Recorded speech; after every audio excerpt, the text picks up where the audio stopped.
Hello and welcome to another episode of Sigma Nutrition Radio. This is episode 617 of the podcast. You're very welcome. My name is Danny Lennon, and today we're going to be looking at a number of the elements that go into effectively supporting athletes in whatever their specific goal may be. And to go through this topic, I'm going to be talking with Gemma McGuinness, who is a performance nutritionist, is the co-founder of Verus Performance, has been a longtime coach at Davy Nutrition, and is also a former professional footballer. And so through her experience of not only helping a variety of athletes across many different sports, but also her direct experience of competing at sport at a high level and the types of environments that can support that. And so in this episode, we're going to be focusing very much on the practical application of ideas that practitioners can use in order to help the athletes that they work with. And so if you are supporting them in their nutrition, or as we will talk about, many other areas of their performance that go beyond their direct sport training, let's say, then there is many things that might be useful to bear in mind. And I think even if you are an athlete at whatever level yourself, you can apply many of these ideas directly and be thinking about these and how you can apply them into your goals as an athlete. In the description box of this episode, you can find out more about Gemma and the work that she is doing, as well as finding out more about Sigma Nutrition Premium, which is our membership for those of you who use this podcast as an educational resource. The premium membership allows you to get detailed study notes for all our episodes, which you can use to go back and revise or to understand concepts more deeply. They'll have discussions around studies that might be mentioned, use graphics, have explanations of key terminology that might have came up in the episode, and so on. You also get edited transcripts to our episodes and a premium exclusive episode of the podcast each month that is only available to members. So if any of that might be interesting to you and you want to get more out of your podcast listening, then check out Sigma Nutrition Premium. Like I said, that is linked up in the description box where you are listening right now, or you can just go to sigmanutrition.com. But without further ado, let's dive into this conversation between myself and Gemma McGuinness.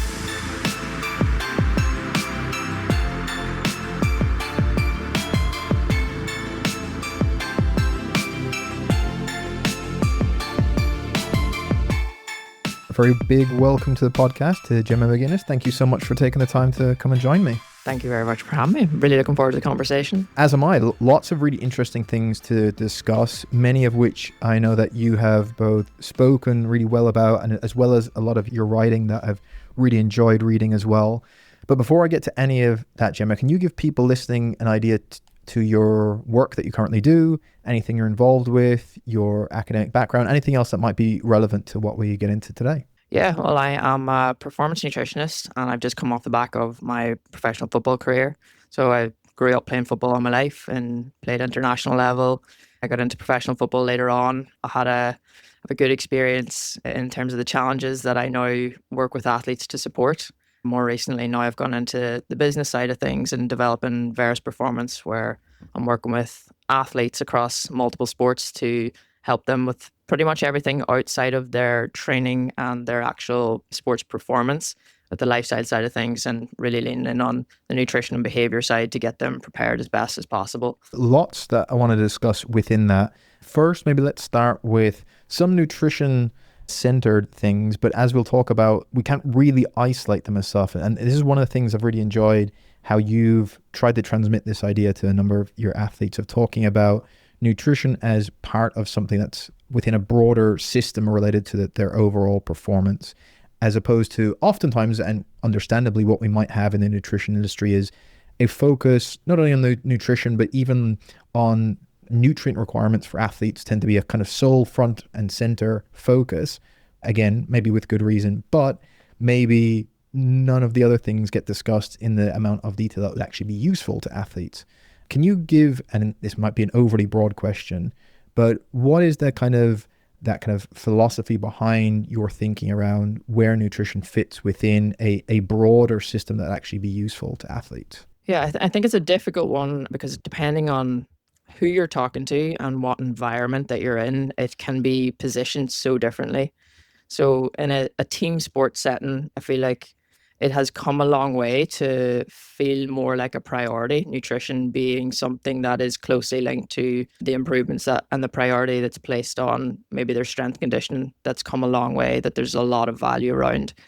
For a long time, nutrition was just something that was just set aside and it was nice to have. You know, you might put something in place with your meals to support your training and your performance.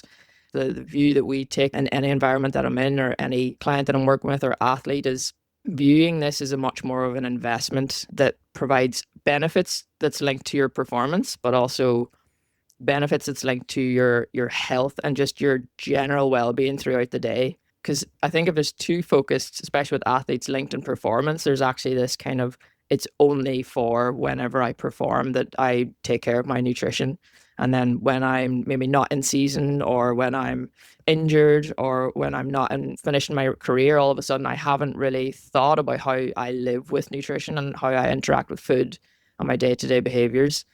So this building up an opportunity to create a greater depth with nutrition and the skills that can be built, both the mental skills as it's linked to behavior change, that's linked to food choice, putting meals together to support performance, and creating this greater depth with clients and individuals to open up a conversation about nutrition that allows them to think differently about their choices and how they make choices. It can prevent so much more, or can present so much more of an opportunity for clients to just, are people to enjoy their approach with their nutrition rather than feel like they are doing it for purely just the outcome of performance or linked to other outcomes that are very much kind of single focused. I really like that. So this, again, idea that many athletes might come with an idea that they're going to improve their nutrition or other aspects to help their performance. If there's too much of that focus solely on performance, then as you know, then it ends up getting connected to specific time points where performance matters most. So in around competition or certain key points of the season, as opposed to a kind of common thread throughout their whole life, which ultimately would make them a better athlete. Are there any good examples that come to mind for you, either from people you've worked with or hypothetical examples that might be useful to think about where an athlete might have had good practices around their performance, let's say, but in those other areas was maybe missing the understanding of what nutrition could do for them? Yeah, I think in season or when I'm thinking team sport here, I suppose I give those examples a lot as that's where I both played and largely work in. And when it's in season, especially in the early parts of a season for someone, there's a big focus on a lot of changes, like lifestyle changes to get the best out of the start of something new where motivation is high. And that can be a good time for maybe dietary habits to be focused on that's going to support their performance. There can be really positive changes. And this is often where I see a lot of even clients that come it's at this kind of transition phase where they're trying to get performance benefits and they can see the value that nutrition might have on that. But what can happen is parts of the season where they might pick up an injury and actually not know how to handle that, maybe have never learned or have been introduced to other ways that nutrition could support that. But we often see this kind of mindset with just not being able to deal with those kind of setbacks that are not supported in sport in general. And I think this is an opportunity to maybe change and shape the mindset of nutrition being a bit more of an investment in overall health and behavior. The same, and I kind of mentioned it there earlier, because I'm noticing it myself a little bit more and other people that I'm talking to, is when you come out of sport. So a large number of people that maybe have come out of either professional sport or have recently retired or have played competitive sport for a significant portion of their lives and maybe had that structure and routine with nutrition because it was so linked to the structure and routine they had with their training.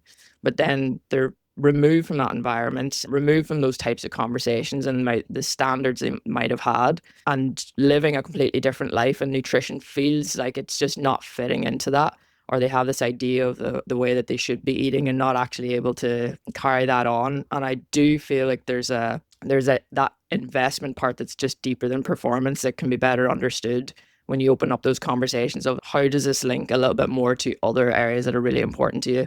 And this is, we often see it later in an athlete's careers, maybe more on the longevity side of things, like pain-free, injury-free, and being able to move differently, feel differently, energy levels, linking it to other things other than performance-specific outcomes like how the energy levels you have specifically just in training or at the end of games that it might put the prioritization for some athletes onto their nutrition, but just being able to open up it to a bit of a wider lens of the impact of nutrition beyond that.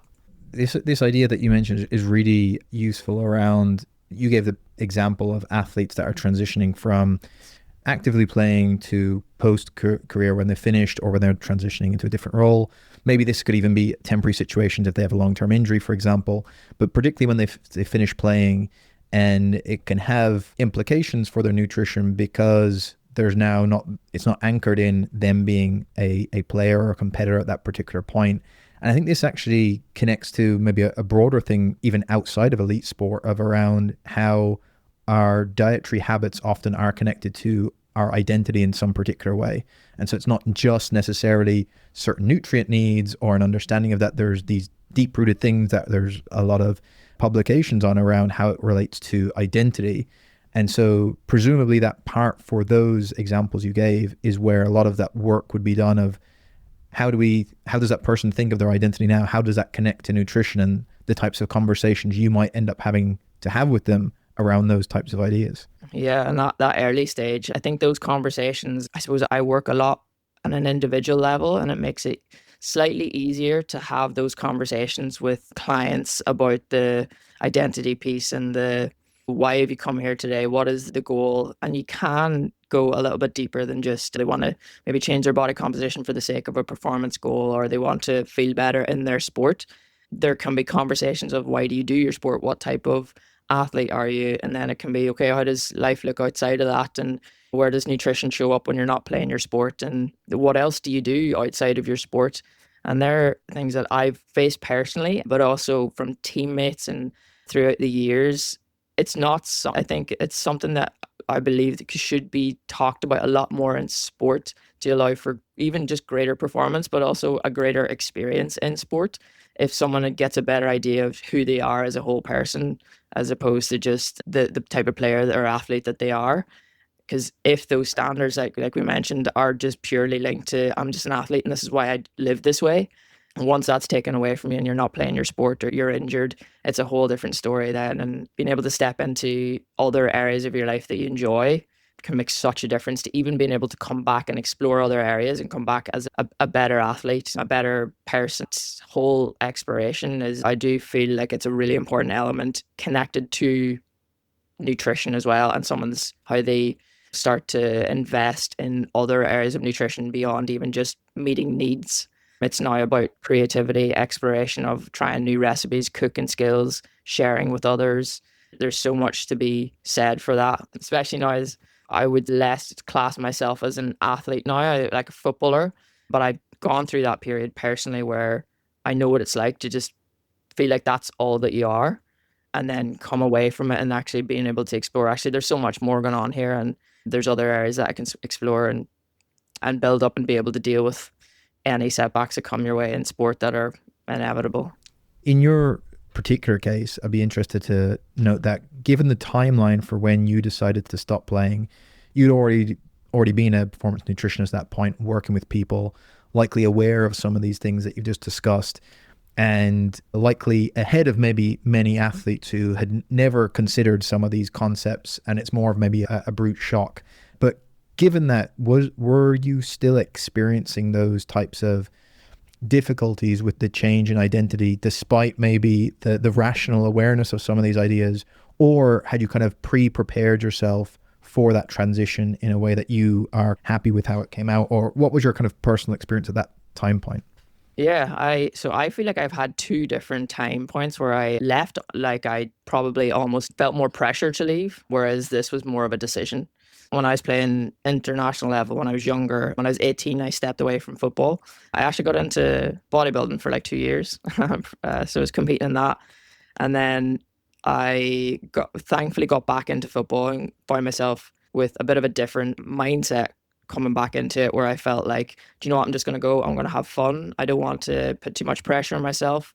Well, my natural personality is that I will put pressure on. I'll take things seriously. And that led to a bit more of a okay, I'm finding these old habits and mindsets kind of coming back into sport where I really care about my performance. I am going to do everything that I can to make sure that the week is perfect, and I'm going into games and ticking all these boxes.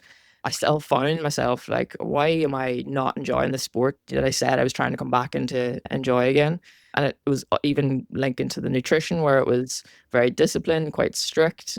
I genuinely felt like, well, and I was studying nutrition at the time, that now I know all these targets to hit, and this is going to really help me, and I'm going to know what to do to get the best out of my sport. And that mindset continued for a while. And then I was going on to study my master's in performance nutrition. As I was gaining more interest, I was getting more knowledge. I was really reading up on lots of things and playing football at the same time. So I was like, I get to learn all this and apply it while I'm doing it. But it was very much applying the numbers, applying the exact like things that I was learning, and not really reflecting much on how it was actually showing up in my life, not really reflecting the impact beyond just I feel a little bit better in training, but I actually didn't feel much better going into games. I wasn't relaxed around food, felt more pressurized. So all of that experience was in hindsight really, really valuable to where I am now. But at the time it was definitely still like what I hear from clients all the time is like, okay, I understand where you're at with that. And then I stepped away, moved away to Vietnam for a couple of years. I wasn't playing football. I was still active training, taking care of, I always was investing in that. But I also got to explore other areas of life where I just started to like take more interest in different things and speaking to different people. Because I wasn't playing football, it was other sports that I was looking at, and that helped a lot. Not even realizing I was kind of doing that. That was just how I was living and what I was interested in. And then when I got back, I was like, I really want to get back into football. And I just had this, I suppose I was just felt like a different person where I wasn't as obsessed. I found myself a little bit more relaxed and being able to view things through the lens of, okay, what's actually important here? Being able to sit down and actually reflect on how I want to show up, how I want to go to training. I don't want to put that pressure on myself again. I don't want to have nutrition as almost ruling me. So I think that question really, really helped. And I still continue to do it. And I've done it for years now. I went from getting back into football to then come back into playing professionally, moving over to the UK. It was constantly being able to just challenge myself a little bit more. But also, I finally wanted other people to challenge me too, whereas I wouldn't really have been accepting of that when I was younger. It was kind of like, this is the way I do it. These are my standards.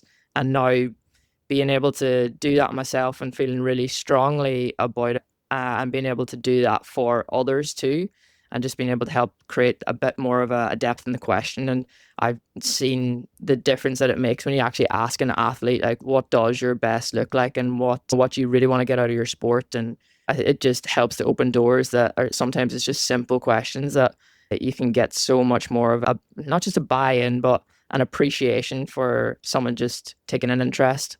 And yeah, it makes such a difference in sport and how behaviors are then start to change.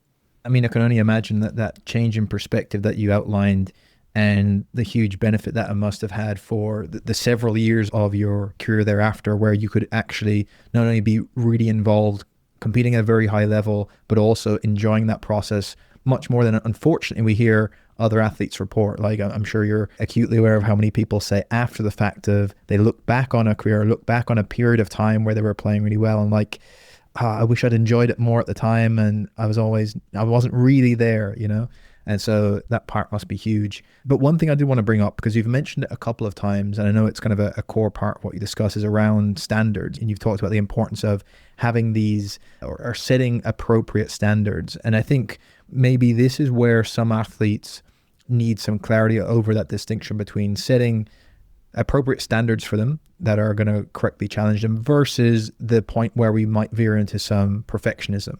Or in other cases, which I know is super common, oftentimes in amateur sport as well, where you see coaches or others, or maybe even athletes themselves, set what seem like quite arbitrary rules, let's say, that require a lot of discipline. And then that discipline is what's going to make the difference. But also there could be things that require a lot of discipline, might be a specific arbitrary rule, let's say, for one group of people that is distinct from actually creating certain standards for athletes that are appropriate to them. So all of that is to say, when you talk about athletes deciding for them what standards they want to keep, what does that actually look like? And what distinguishes that just from trying to be perfect or trying to stick to a disciplined rule that someone told them they should? Yeah, I think how you approach that depends on, so speaking individually to an athlete would allow for a completely different conversation versus if you're a practitioner coming in to speak in front of a group versus if you're supporting the backroom staff, and how do we create a supportive environment and actually put standards that the team can buy into, but also the whole coaching staff can buy into as well. So there's definitely different approaches of how that would be actually play out in real life. I think one thing to really consider is, can we think of what the goal actually is? What outcome are we actually trying to achieve, and what standards are linked to that outcome? So I suppose I'll start with an individual client. Recently I had a client come to me. Well, recently, it was about 6 months ago now, and we've gone through a huge change in just what she's able to focus on right now. And the initial stages, she had a scholarship lined up. There was a lot of pressure in her performances and her grades in school, and there was a lot of things at play. And she had her kind of pressure that she was putting on herself, and then she had the manager that was also putting different pressure on the team of what they had to focus on and what really mattered. It's not just, there's multiple places that all this pressure is created and these standards come from. It's not just one place. So it's first being able to, the individual player will have their own individual, like what they believe they should be doing, or athlete. And then if you've got a manager who's creating different set of standards that like are things that we have to do, and this is what we have to stick to, or these are the targets, that's a different challenge to manage. But I think if we bring it back to the individual, if you can actually sit down and decide and really think about like what is it that brings out the best in you and your sport. So what allows you to perform really well. And if we could actually just narrow that down to, well, what does that week look like then? So you've got a game at the weekend. What are some of the things that really matter in that week to allow you to express your best performance? And you often hear, the real things that come out there. Well, when I take care of my sleep, do you know what? Actually, that's one big thing. Or when I actually plan out my training and I have a bit of space to make sure that that happens. And you might sound like basic things, but if it comes from the individual and they're able to say that these are the things that matter. And one of the things we do with individuals is, okay, can we create some level of flexibility with that? So you've got, maybe we class it as like good, better, best. So like most people can set standards and say what their best looks like or what the ideal week looks like or what they need to do. And it can be a long list of things, and that's fine to have that. I think we need to, some people can hit really targets or high target standards and feel good for a period of time. But what happens if something disrupts that? Is that actually high standards? If you can't stick to this whenever things go wrong, is that high standards, or is that just a lot of pressure that you're putting on yourself? So it's how do we actually scale that and create a bit more flexibility within that? So can we scale it back to what does just good look like? What would some minimum standards look like for you to be able to go into your sport and actually still have a really good week in training in your sport? And that takes so much pressure off from an individual to be able to, like, especially if it's coming from them, it creates that autonomy in the plan, allows them to see that there's a way of operating that was above the line, but there's also a way of operating that when things don't go well, I've actually already decided these are the minimum standards that I'm going to set for myself. And it takes a bit of time to evolve that, but not setting just rules that aren't allowed to change, or not even having the conversation of how do we make them a bit more flexible, just is how plans get set up for failure. And then part of that is, how do you deal with someone else is coming into the equation here that's maybe putting pressure on, but is what they're asking they're going to get the best out of you? And I think if you can just come back to what is you as an individual athlete, what it gets the best out of you.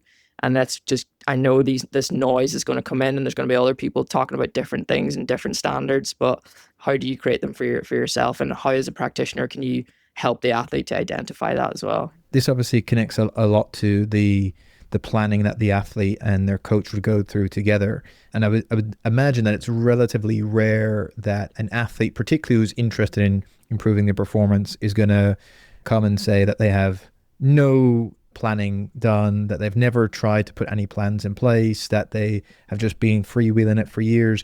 And most of the time people will try something, they'll acknowledge that planning is important, but maybe the way they've been planning or the process they've been using is more of the problem than actually trying to plan it or not.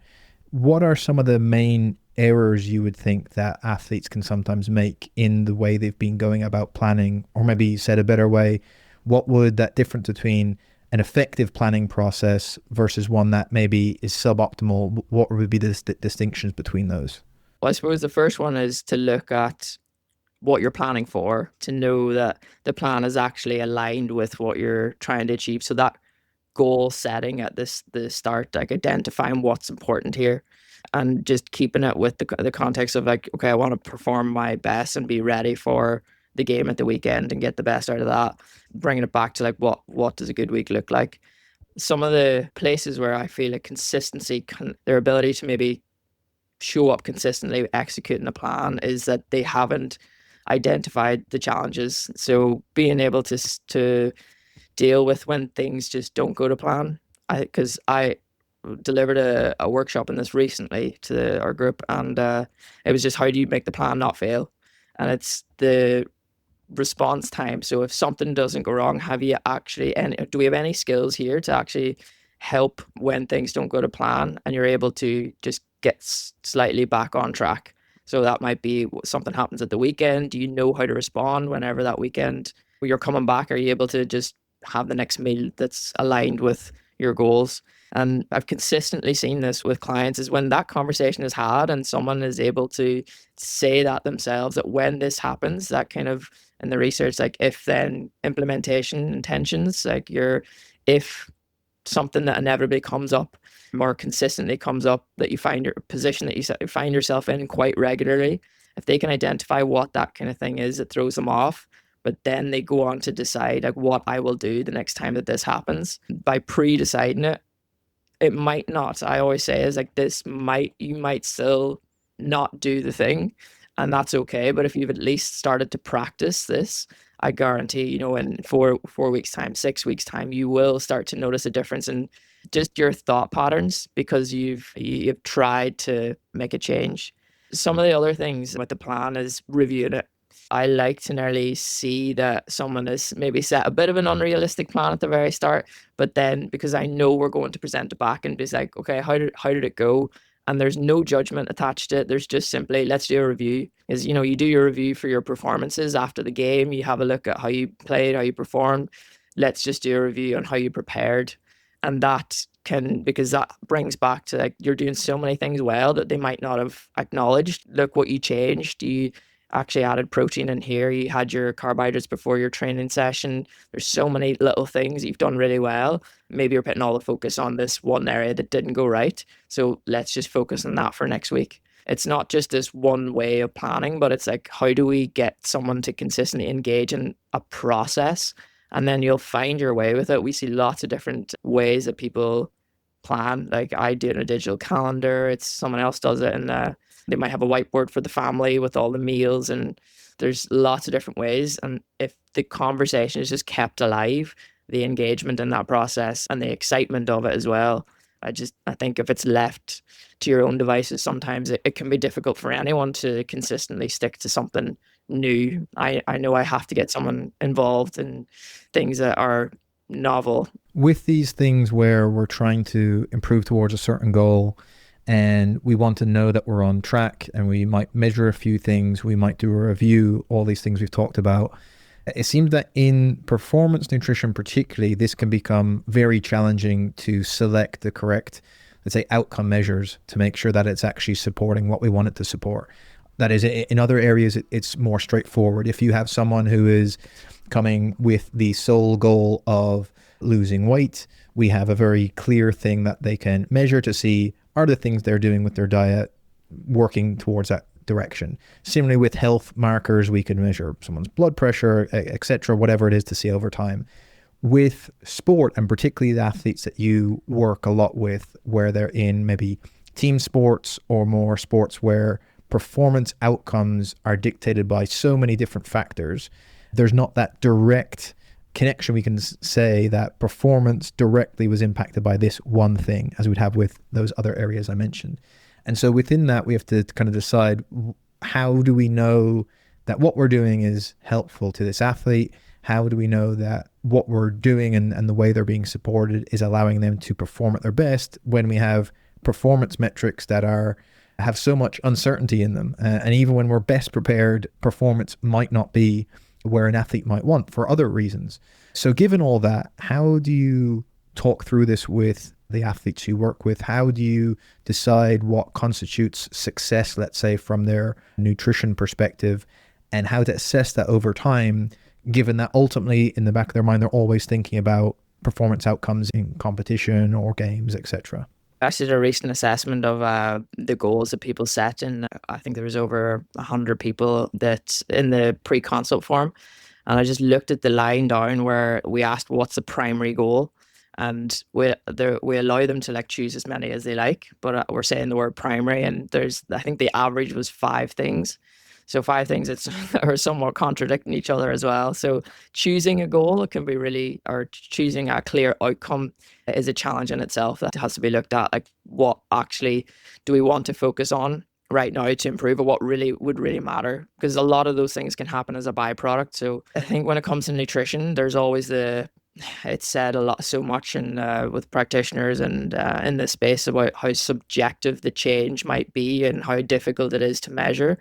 I think in sport, one consistent measure that we can see if nutrition linked to performance is energy levels.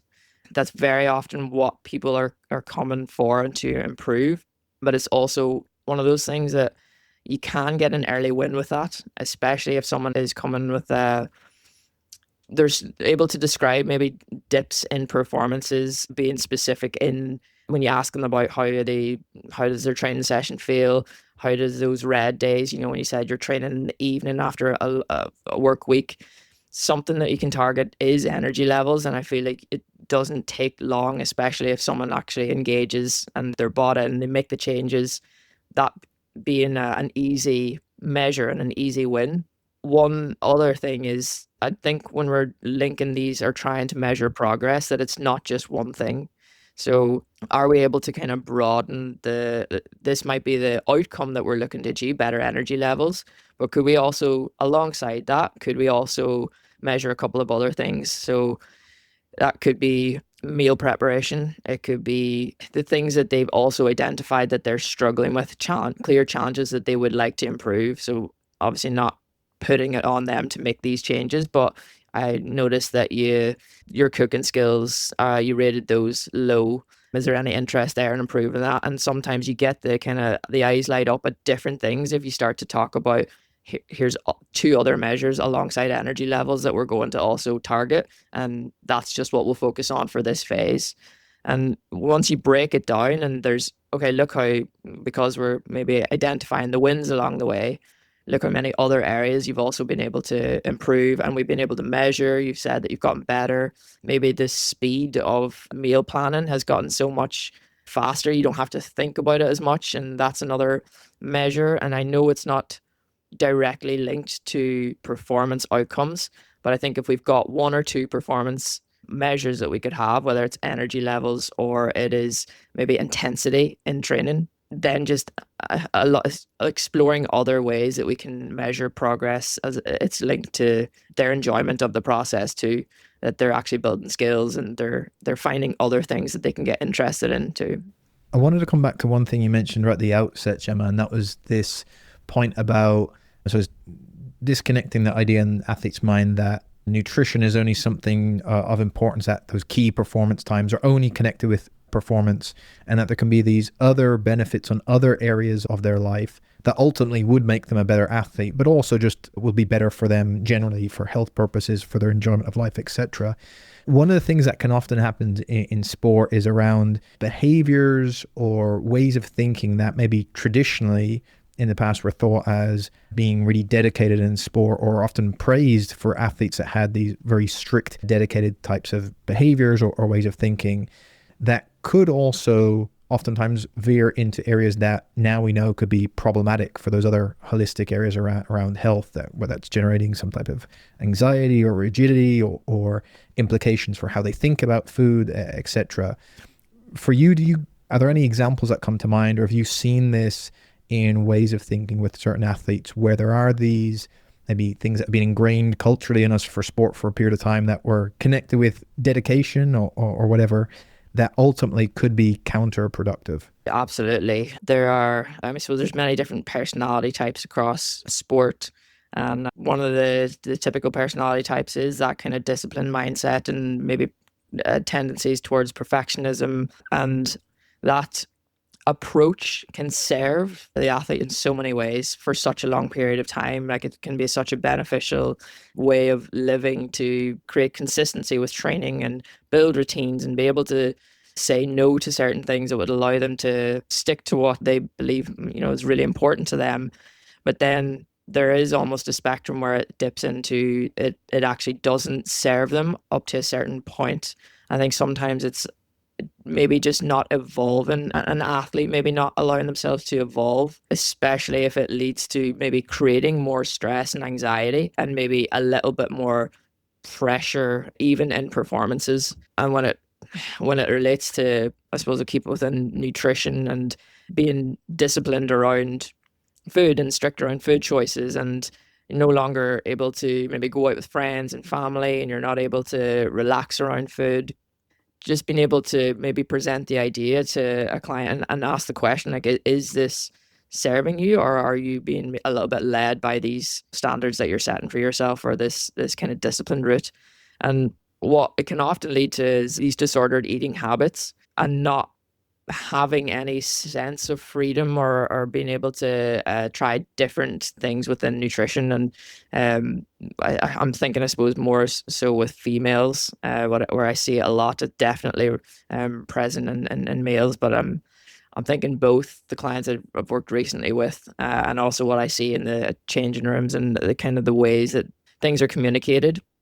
It can be very challenging because you're in sport and you've got the mindset of being disciplined, and all of these things seem like a good idea, and they seem like the right way to do things. But I think it comes back to what I said at the very start. Like, if an athlete can create the ability to be a bit more reflective, or to actually look at being able to review how they're doing things and is it helping. I think all we can do is ask better questions, and present other ways of thinking. But if we're allowing ourselves to, maybe if we feel dictated by our routines, or what we're doing, as it links to nutrition, if we can be a bit more reflective with that and allow ourselves to just step back, and is there another way that I could do something to get more from another area of life that would allow me to express this in my sport, or feel a little bit more relaxed? I work with many clients that present disordered eating habits, and it naturally comes from that athlete environment mindset, and there is absolutely a different way and a different approach, and it's just about the right type of support, and being unafraid to have those conversations. I think that's probably what's missing a lot in sporting environments in particular, where maybe we don't have the skills or expertise to handle conversations like that, especially at amateur levels anyway. And I think with females in particular, if we're able to hold conversations, and not when it comes to body composition, for example, now that's kind of taken out of the equation, which is a positive thing, but there's still many questions from athletes, and they want to know and understand things. And I think that piece is just missing. Like, how do we create an environment where that curiosity is catered for, and we're allowed to have these types of conversations that feel safe to have, and it's more of a learning rather than a fear around it. When we think about athletes and having the environment they're in, there's obviously certain situations where that is dictated by external factors, if they're in a certain organization or a certain team, or the resources around them. But there's other parts of maybe their environment that they can create for themselves by maybe who they work with, or their own practices, or things they can try and mimic from other environments that we would consider to be high performance environments. Based on that, and based on your experience of seeing different environments, things that athletes should have around them in order to get their best performance possible. Again, another broad question, but for you, what exactly is a high performance environment? What makes a particular environment a high performance one? I think this is different for every setting. I think one of the good measures of if it's a high performance environment is how safe does it feel to raise concerns.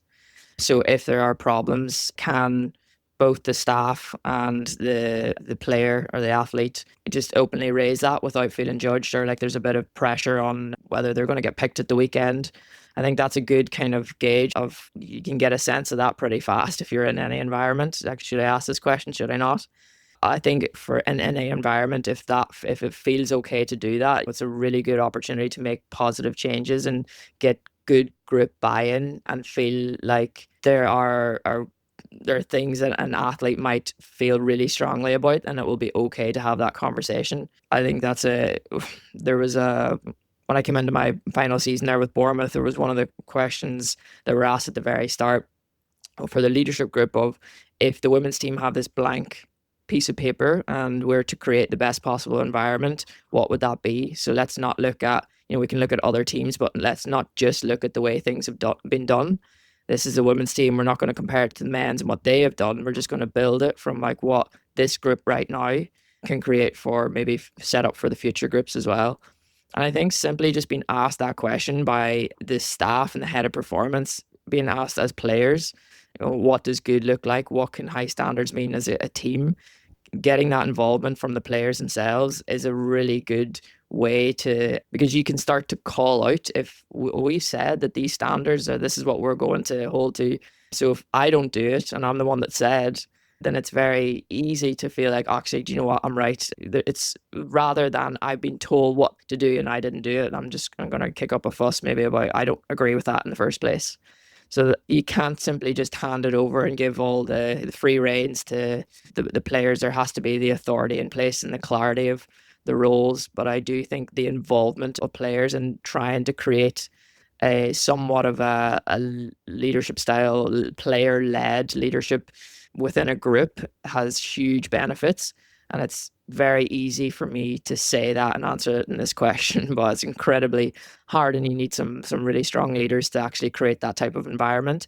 But I've seen it done really well. I've seen it done very poorly. I've experienced it in both sides of things, and I think it's a real expertise and skills, and a leader that has to be very self-aware to be able to create that type of environment, and groups of backroom staff and players that need to be somewhat the same as well, or at least have a good strong group that can set the examples and they can be followed.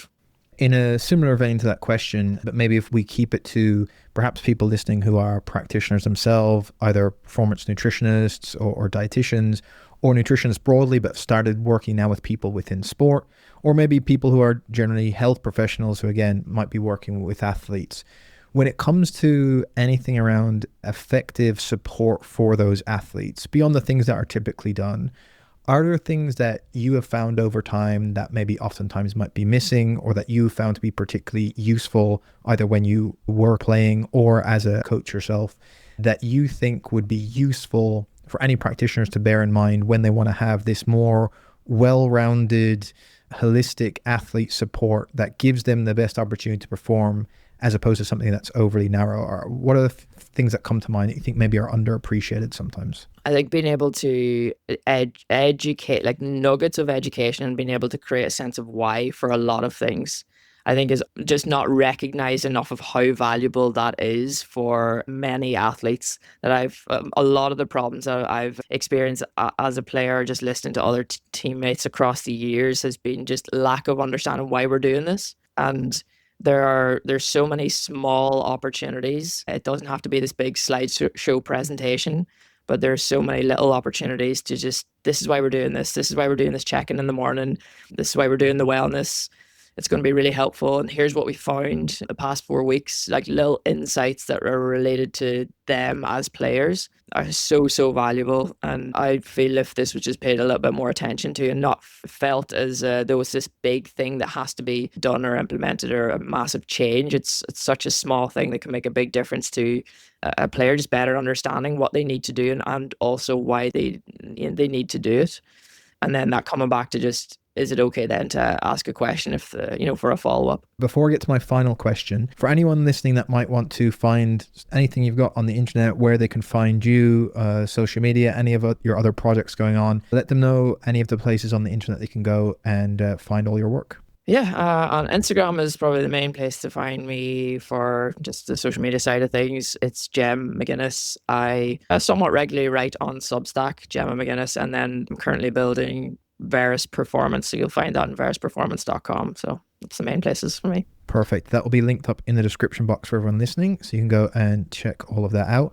With that, Gemma, that brings us to the final question that I always end the podcast on, and it's simply, if you could advise people to do one thing each day that might have a positive impact on any area of their life, what might that one thing be? I'm going to say just decide what you'd like to do for the day. What needs to happen? What would you like to do? I think plan the day ahead a little bit. Give yourself a bit of a chance before the day starts to do that. With that, Gemma McGuinness, thank you so much for taking the time to come and talk to me and for all the work you're doing. Really appreciate you doing this. Thanks so much, Dan. It was great to chat.